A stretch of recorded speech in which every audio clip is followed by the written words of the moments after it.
My number one sex rule since high school has been no sex before the third date.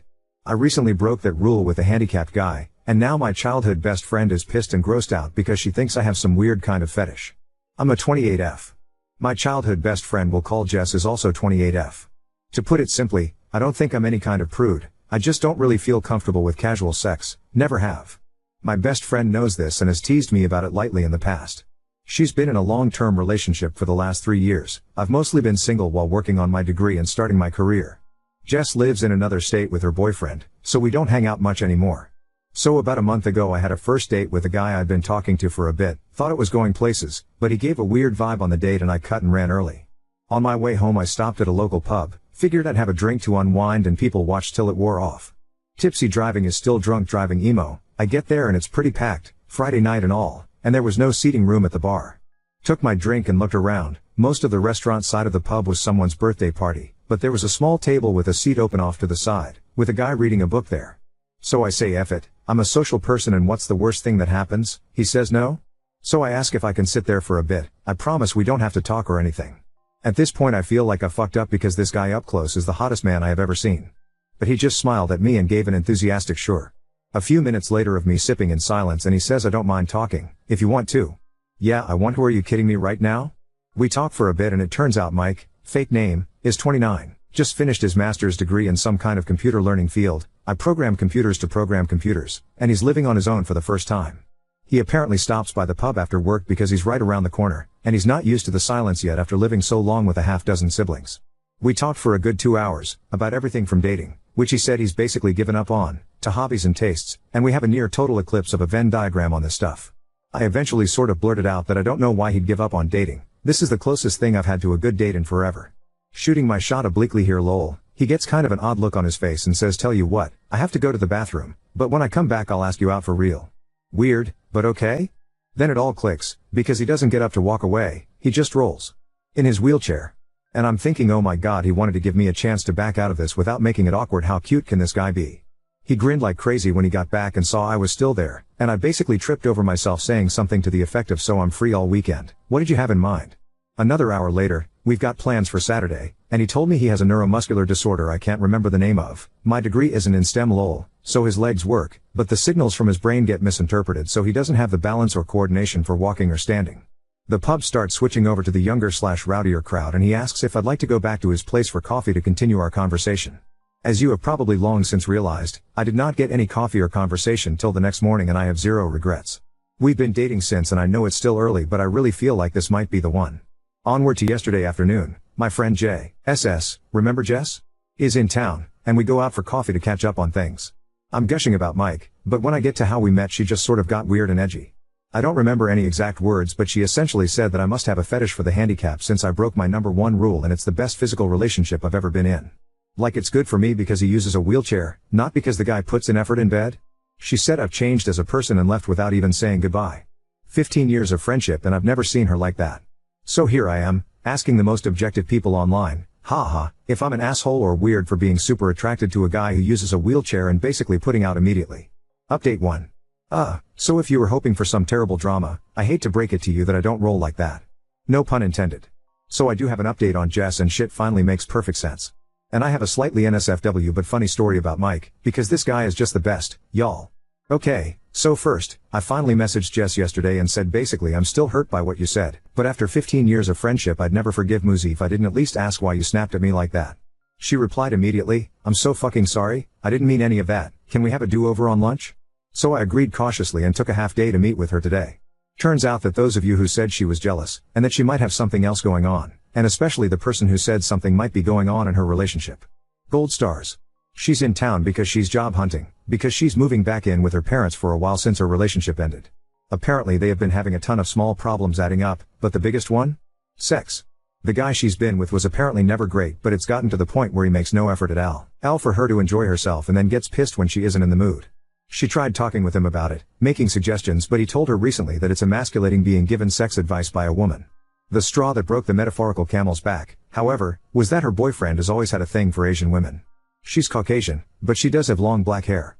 After weeks of fighting over their sex life, he suggested that they spice things up by her dressing in a kimono and pretending to be Asian.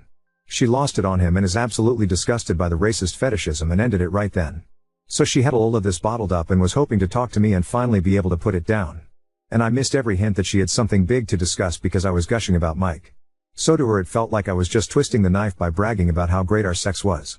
She snapped, and somewhere between what I was saying and what she wanted to talk about some wires got crossed and she said something incredibly dumb. She left without saying goodbye because she was mortified and ashamed as well as irrationally mad at me. Something to know about Jess: she's an awful liar and she and I were the co-founders of our high school's Foot and Mouth Society, so I do believe her. I told her I forgive her and I'm sorry I didn't realize she wanted to talk about something bothering her, and she said I was too stupidly nice and have nothing to apologize for, so I think we'll be okay. For the time being I'm not ready for her and Mike to meet, because I don't want to make things feel worse, and she agrees. But she's really happy for me. Hopefully this is just a funny story we can look back on someday. So, on to how Mike almost killed me, lol. Last night we were talking about the Reddit post and he gets this funny expression that I'm starting to recognize. And he goes, "How do we know you don't have a fetish if we haven't at least I'd it in the chair?" And I'm like, "Are you serious, lol?" He said he's never attempted it, because, cue tears, he's never felt so comfortable with a partner before. Well, his chair has what is essentially like a parking brake thing. Or it should. It's unfortunately broken and apparently getting them fixed is an expensive pain in the ass. He doesn't use it that often so he hasn't made it a priority. And there's this thing called Newton's third law. You know how every action has an equal and opposite reaction?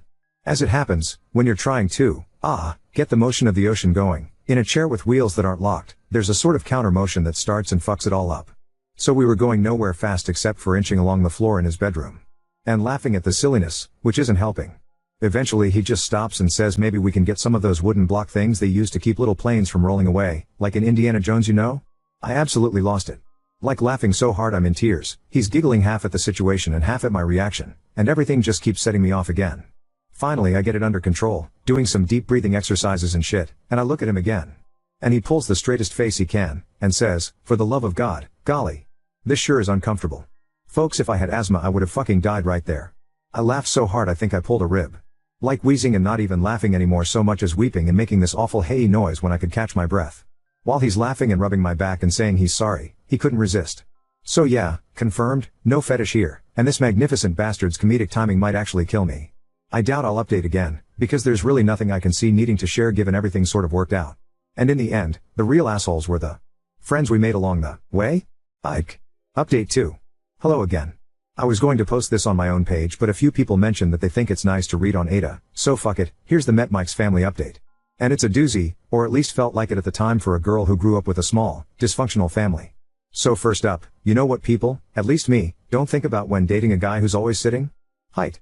I know he's taller than me because we cuddle a lot, and he's taller sitting on the couch, but I didn't really get it. So we drive up Friday night after work, actually south and west, lol, but to my brain it's always up, in his vehicle, which is modified to be driven entirely using his hands. Neat, right?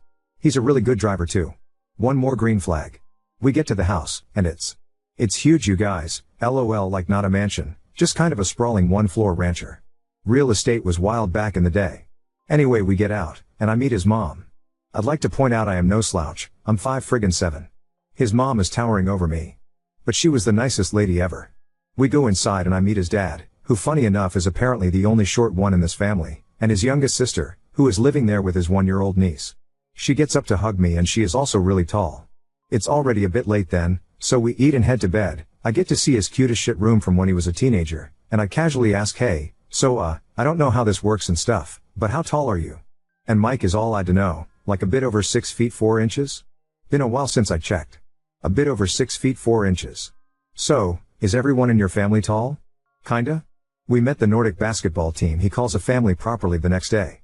Actually they're Irish, but they're blonde and tall so it conveys the idea better. The only one of reasonable height, and still taller than me, was his oldest sister, lol. They are also loud.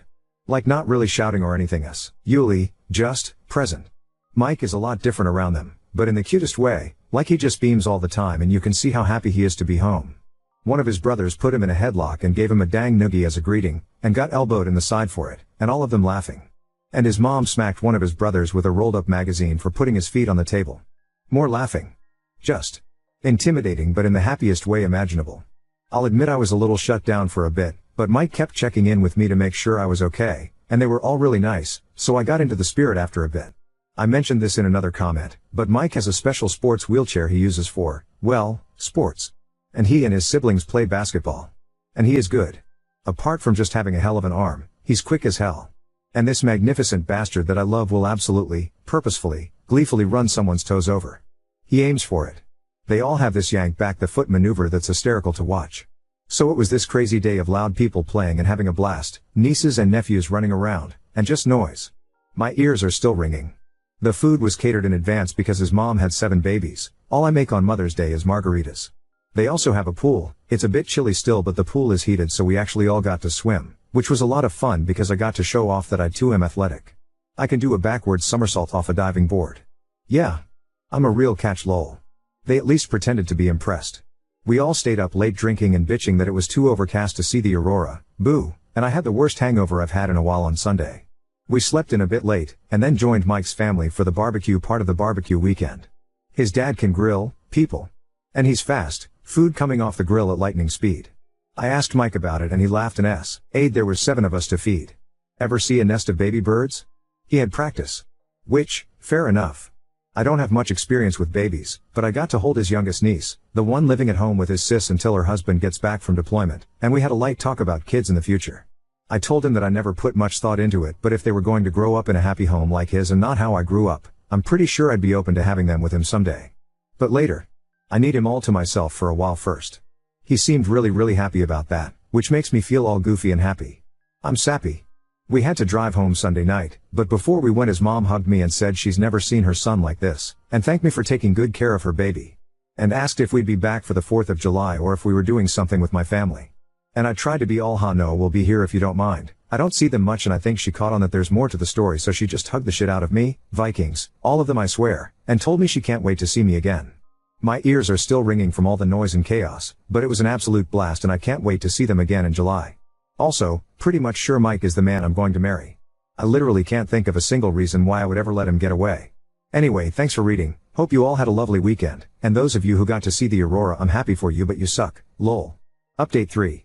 This isn't one of those stories, lol. Sorry, that was mean, but I couldn't resist.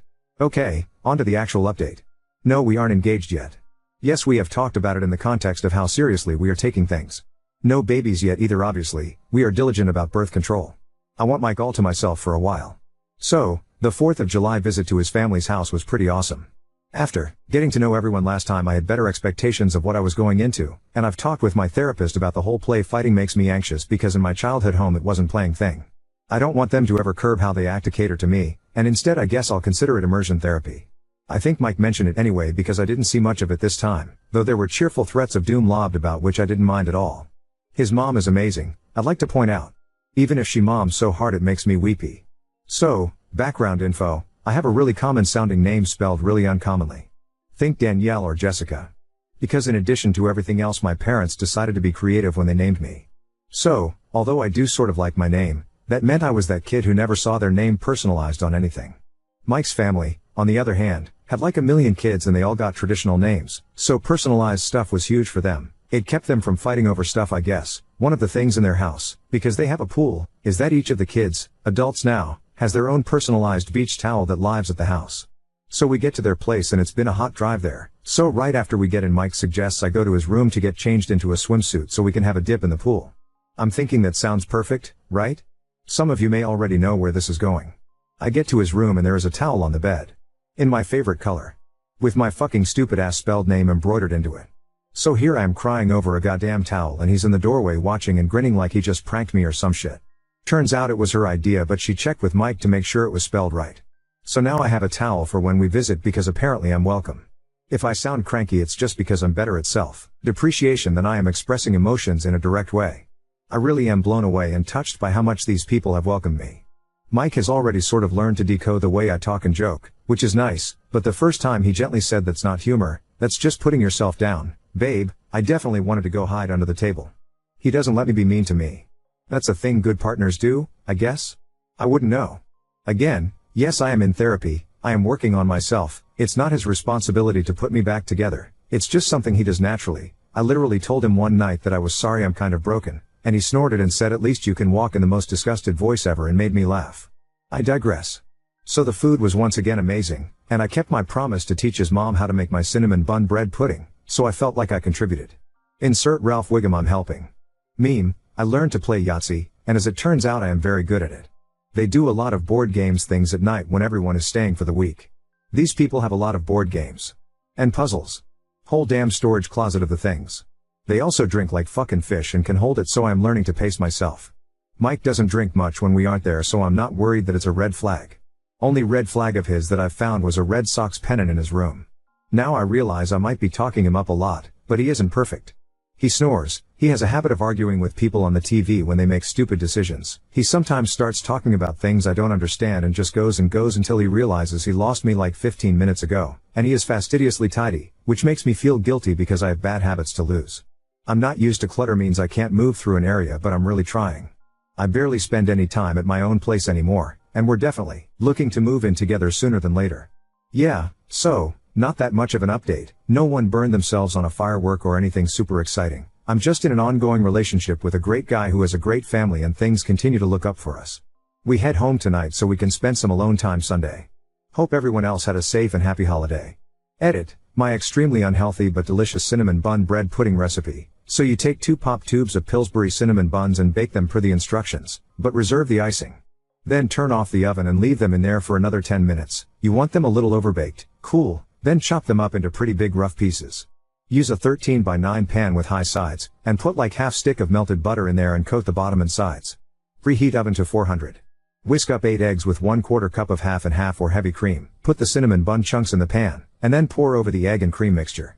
Get in there with your hands to spread it out and make sure the egg and cream is mostly or totally absorbed. You can add another egg if it looks too dry, eggs aren't always the same size lol. Bake for 20-ish minutes uncovered until it feels firm, then add the icing from the tubes all over the top and let it cool a bit till the icing is super runny. It can be served hot as is or brought somewhere and reheated in an oven for a bit, but if you reheat it cover it so the icing doesn't dry out. Times and temps subject to your oven and size of your eggs. Hee that's what she said? Seriously I am incapable of being normal, update 4. I debated just posting this on my own page, but shit, like a lot of people keep asking for more, so I guess it doesn't hurt to drop my post between Ada for literally killing someone and Ada for meekly accepting my in-laws' cruelty but asking if I may wash my wounds before they flog me again. This is not an exciting update. Not engaged. No, babies on the way, not even freakishly tall ones like some of you are hexing me with. But Jess finally met Mike. Sorry. I mean I'm not sorry, I feel compelled to open with a joke and I don't know why. Anyway, real TLDR, she thinks he's amazing. She thinks it is hysterical that I'm on TikTok. I refuse to download it, and she is doing amazing. And our lives are moving forward together. Jess and I have this friend, who I will call Meg and not Tallulah despite both Jess and Mike thinking would be hilarious. Meg was planning to have a birthday party, the big 3-0, and she and Jess are close, and both presently single. They chose a local bar with outside seating, and Jess did a wait, let's check their accessibility because I have been bitching to her for the last month. And lol and be fucking hold after calling the place, they didn't have a ramp for the balcony/outside seating area. As I have been told, Jess said nope, I am meeting Mr. and so they found another place that's a damn hike from everyone. But it has a great outside area with accessibility. And then we got the invite. Through Facebook because we are all basic, I guess? And Mike was stoked because they have this awesome beer selection, full stop I hate hops so. Then Meg told us that, no I am not using Tallulah for the 15% of you going oh but that was such a better name, they chose it because Jess wanted Mike to feel welcome. So hats off to Jess for making the comeback impression of the century, I guess. The birthday was fun, and silly, and everyone in my immediate friend group met Mike and loved him. Tons of laughter, everyone drank way too much, but fortunately we had enough heads up for a planned motel stay. Why yes, I do own a UV flashlight, why do you ask? So we and a bunch of other people didn't drive home. We actually had brunch in the bar the next day, it was absolutely awesome and I am ruined for pancakes because fluffy. Once again, I digress. Jess and Mike hit it off and she told him leader, ally every story I didn't want her to over brunch, and it all was great apart from the persistent hangover. I crashed at Mike's again. And then he asked what it would cost to break my lease, because he hates the mornings he wakes up and I'm not there. So the next upcoming week and a half or so is going to be insane while I pack up my whole damn life and shove half into a storage unit and the other half into his apartment, and then we'll be living together. I know it's too soon. He does too. We've decided we're idiots and just going for it. My landlord is a lady who is a bit on the older side and isn't charging me for breaking the lease as long as I leave the place ready for a new renter, so I may respond to comments for a bit right away but expect a lot of silence for a while after. True TLDR, best friend made a good second impression, and I'm moving in with Mike ahead of schedule. I should be worried but I'm actually just really excited. Wish me luck.